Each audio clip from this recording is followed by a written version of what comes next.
चांदनी दौड़ती हुई ऑफिस पहुंची और सीधे संजना के कैबिन में आई, जहां राजीव पहले ही मौजूद था। Good morning ma'am.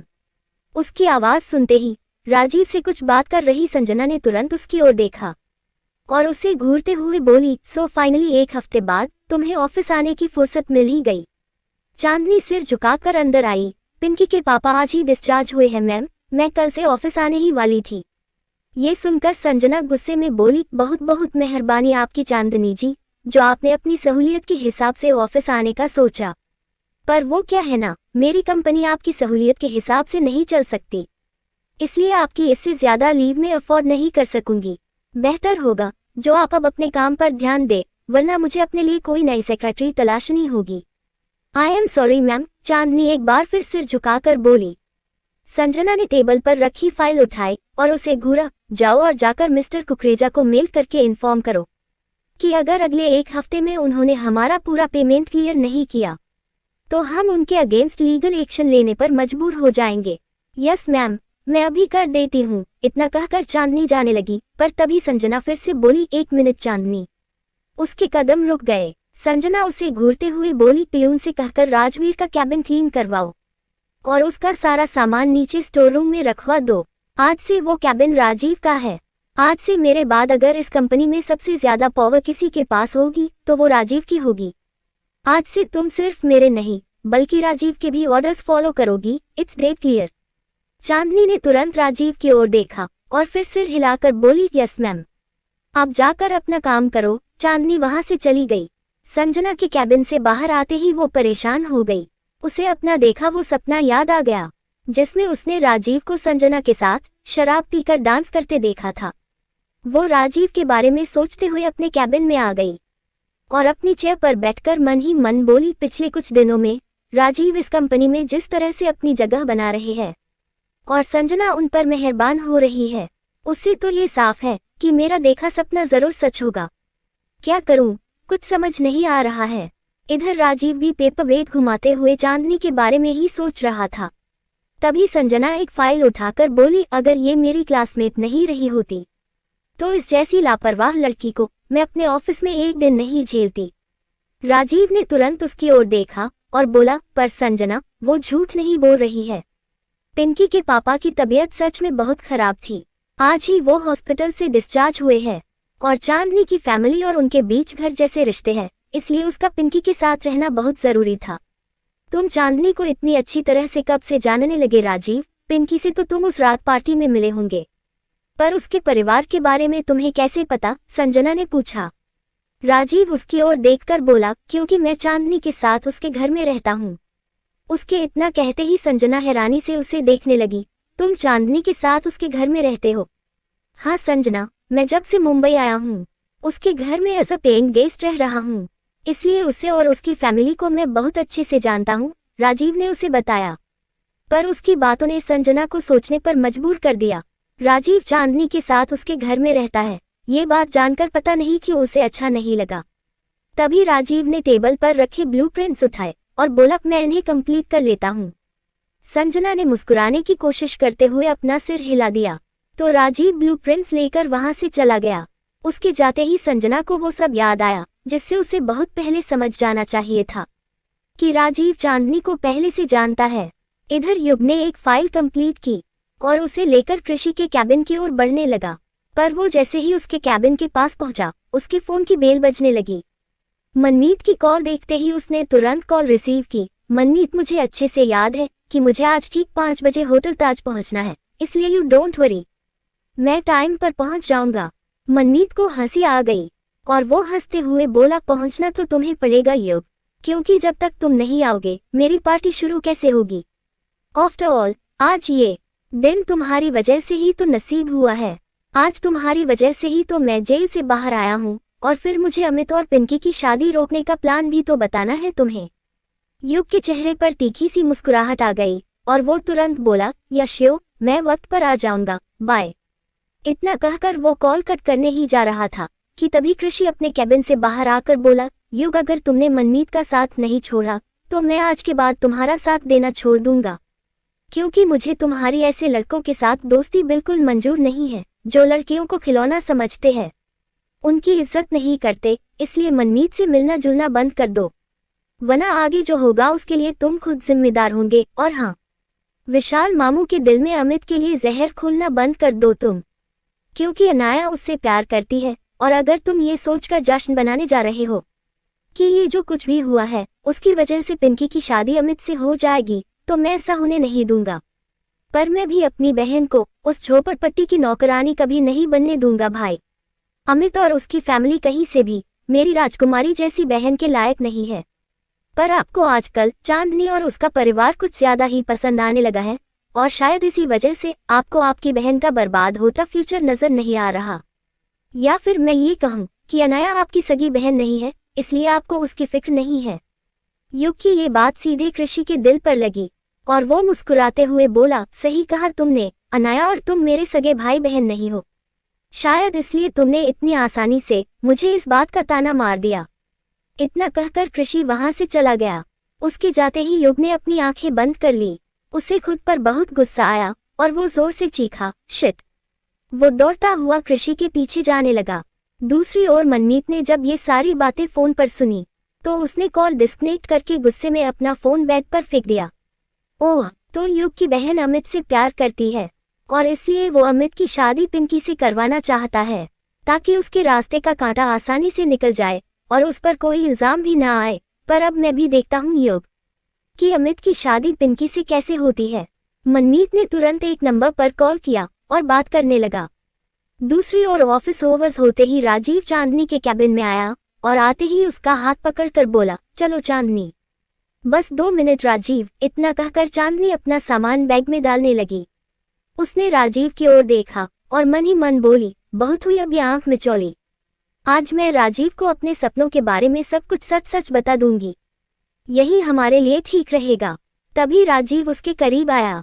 उसके करीब आते ही चांदनी उसे एकटक देखने लगी। राजीव ने बहुत प्यार से उसके गाल को छुआ और बोला, तुम बाहर आओ, मैं गाड़ी लेकर आता हूँ।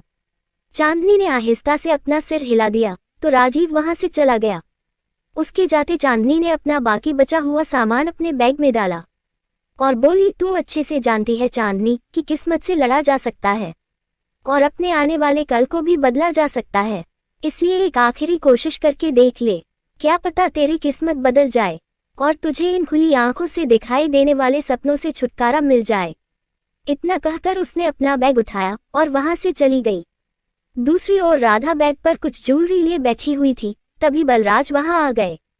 उसे ऐसे ज्वेलरी की दुकान लगाए देखकर उन्होंने मुस्कुराते हुए पूछा, ये गहनों की दुकान खोलकर क्यों बैठी हो? क्या तीसरी बार मुझसे शादी करने का इरादा है?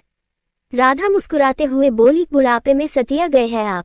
इस उम्र में हमारी शादी की नहीं, अपने नाती पोतों की शादी के बारे में सोच रही हूँ। पिंकी के पापा की तबीयत खराब होने की वजह से हम उस वक्त चांदनी के घर रिश्ता लेकर नहीं जा सके थे, पर आज वो डिस्चार्ज हो चुके हैं, इसलिए सोच रही हूँ कि कल पिंकी के पापा को देखने चली जाऊं और साथ ही अनुपमा और धीरज से कृषि और चांदनी की शादी की बात भी कर लूंगी। और अगर उन्होंने इस रिश्ते को अपनी रजामंदी दे दी तो इसी हफ्ते ये सगाई भी हो जाएगी। इतनी जल्दी क्या है तुम्हें राधा, थोड़े दिन और रुक जाओ। राजेंद्र हॉस्पिटल से डिस्चार्ज हुआ है और पिंकी के साथ जो हादसा हुआ है उसे भी ज्यादा वक्त नहीं हुआ है। थोड़ा माहौल को और बेहतर हो जाने दो, फिर आराम से रिश्ते की बात करते हैं, बलराज बोले। राधा ने अपने हाथ में लिया हार फिर से बॉक्स में रखा और उठकर उनके पास आकर बोली, नेक काम में देरी नहीं करनी चाहिए जी। पिंकी के साथ जो हुआ उसके बाद अनुपमा और धीरज को भी चांदनी की फिक्र सताने लगी होगी। ऐसे में वो खुद भी चांदनी की शादी के बारे में एक बार तो जरूर सोचेंगे, इससे पहले कि चांदनी किसी और घर की रौनक बने। मैं उसे खुराना खानदान की बहू बनाना चाहती हूँ, इसलिए मैं अब और इंतजार नहीं करूंगी।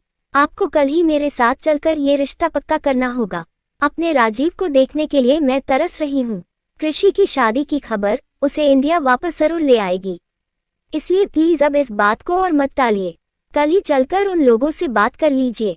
बलराज कुछ पलों के लिए सोच में पड़ गए, पर फिर बोले, ठीक है, हम कल ही चलकर बात करते हैं। राधा के चेहरे पर बड़ी सी मुस्कुराहट आ गई। इधर राजीव ने जुहू बीच पर अपनी गाड़ी रोकी और गाड़ी से बाहर आया। चांदनी ने भी आंखें बंद करके हिम्मत जुटाई और फिर वो भी गाड़ी से बाहर आ गई। उसके बाहर आते ही राजीव उसके करीब आया और उसकी आंखों में देखकर बोला, अब बताओ क्या कहना चाहती थी, क्या बात करनी है तुम्हें मुझसे। चांदनी उसकी आंखों में देखकर बोली, राजीव अगर मैं आपसे ये कहूँ कि जब से आप मुझे मिले हैं मुझे बहुत कुछ अजीब नजर आने लगा है, तो क्या आप मुझ पर यकीन करेंगे। राजीव ने उसे हैरानी से देखते हुए पूछा, कुछ अजीब मतलब, मैं समझा नहीं। चांदनी थोड़ा झिझकते हुए बोली, राजीव मुझे फ्यूचर नजर आता है। उसके इतना कहते ही राजीव आंखें फाड़े उसे देखने लगा। उसका चेहरा देखकर चांदनी फिर से बोली, मैं झूठ नहीं बोल रही हूँ राजीव, और न ही ये कोई मजाक है। ये मेरी जिंदगी का वो सच है जिसने मेरी रातों की नींदें उड़ा दी है। मुझे कभी कभी खुली आंखों से कुछ ऐसा नजर आता है जो कुछ पलों में सच हो जाता है। मैं सच कह रही हूँ राजीव। राजीव अभी भी उसे एकटक देख रहा था और चांदनी उसके कुछ कहने का इंतजार कर रही थी, पर तभी राजीव की हंसी छूट गई और वो पागलों की तरह हंसने लगा। उसे ऐसे हंसते देख चांदनी हैरान थी, पर चाहकर भी कुछ बोल नहीं पा रही थी।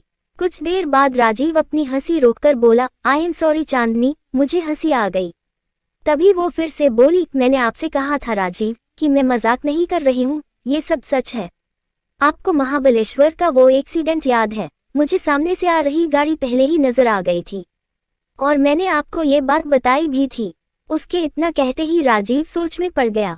चांदनी उसकी दोनों बाहें पकड़कर बोली, उस रोज आपकी साइड पर जो हादसा हुआ था वो भी मुझे पहले से ही नजर आ गया था, इसलिए ही तो मैं वहां पहुंच गई थी।